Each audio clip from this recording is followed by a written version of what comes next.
We need to make sure that we can answer questions beyond the details of our standards, beyond timber production. Because if we don't have the social, environmental, cultural and indigenous values with us, we're not going to crack this issue for sure.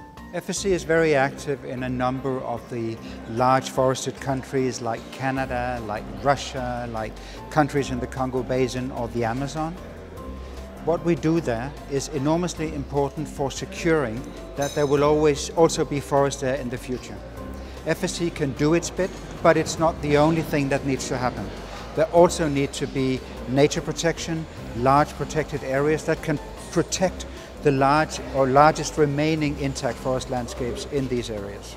Fundamental problem that we face when thinking about tropical forests is that in fact society as well as the current dominant economic system does not actually value forests in an appropriate way. I think it's really important to get the word out about the importance of intact forests because FSC actually is required to protect high conservation values such as intact forest landscapes. You may have some areas where you can tolerate a little bit more logging, but should that be big companies doing the logging or should it be community groups, community-based low-impact logging? And we certainly think that the communities need to benefit from the forests they live in, so they would be our first priority.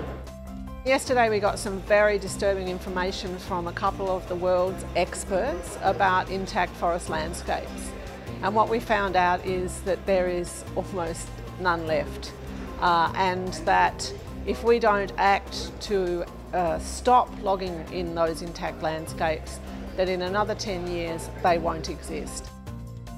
The big challenge in the tropics is that the remaining forests tend to be in remote places where the government systems are weak land tenure systems, often with conflicts between logging companies and local communities.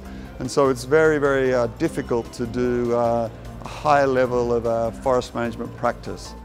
What we're seeing is a greater recognition that FSC is needing to do more, especially in the tropics, and offer more as well to be able to engage in these forest areas. And so the Payment for Ecosystem Services program and even protected areas certification that's getting the feasibility done. For me, it's really an exciting development for FSC.